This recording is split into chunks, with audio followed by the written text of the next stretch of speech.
Balai Badan Pengawas Obat dan Makanan BPOM Jayapura Provinsi Papua hingga Oktober 2022 telah memproses 5 orang pelaku pelanggaran di bidang obat dan makanan. Dari 5 orang pelaku pelanggaran, 1 perkara merupakan pelanggaran pidana mengedarkan produk obat tradisional ilegal di Biak, 2 perkara merupakan tindak pidana mengedarkan kosmetik ilegal di Kota Jayapura, dan 2 perkara di Kabupaten Jayawijaya. Ya, pada tahun ini ya ada 5 perkara yang kami tangani, ya 5 perkara yang diproses secara hukum pro justisia, ya 2 perkara di Wamena, 1 perkara di Biak, 1 di Kota Jayapura ya, dan 1 di Kabupaten Jayapura. Gitu. Jadi yang di Kabupaten Jayapura itu dulu ini sudah tercatat dulu di sini, kita menggagalkan peredaran secara ilegal 6.800 tablet trihexyphenidyl. Ya, ini ada di paragraf keempat ya, kami sampaikan di sana nih. Jadi ini kita tindak karena memang penggunaan atau penyalahgunaan yang salah dari obat ini kan akan menyebabkan adiksi, ketagihan, karena efeknya ini kan seperti narkotika psikotropika, itu seperti narkoba, gitu. Ya tentu akan merusak generasi muda.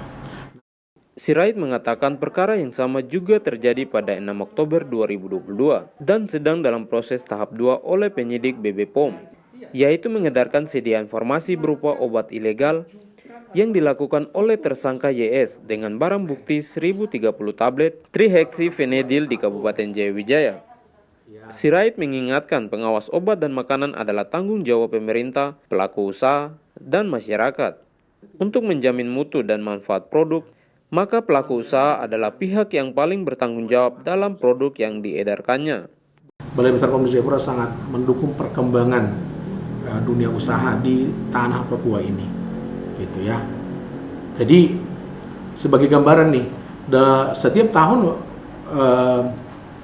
sekitar 700 bahkan sampai 1000 sarana kami periksa setiap tahun. Ya.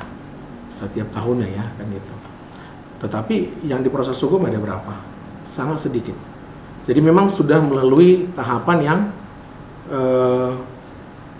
benar-benar mempertimbangkan berbagai aspek. Gitu ya. Kalau pelaku-pelaku usaha yang tadi kita periksa, kemudian kita memberikan sanksi administratif, dilakukan perbaikan, tentu kita tidak akan sampai kepada proses hukum. Ya. Tetapi kalau tidak dilakukan perbaikan, sekali lagi demi perlindungan masyarakat, karena kita tidak mau barang-barang yang ilegal beredar, kan? Coba misalnya nih, kalau kosmetik ilegal kita biarkan, ya kan? Selain memang berpotensi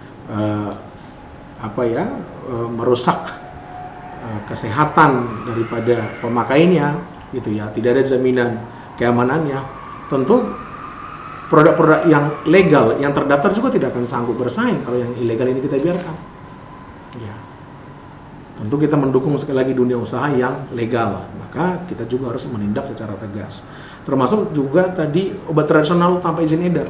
Sirait berharap semua pelaku usaha patuh pada peraturan dan melakukan tanggung jawabnya dengan sebaik-baiknya, serta mengikuti saran perbaikan yang disampaikan petugas, sehingga sanksi yang diberikan tidak harus sampai ke proses hukum.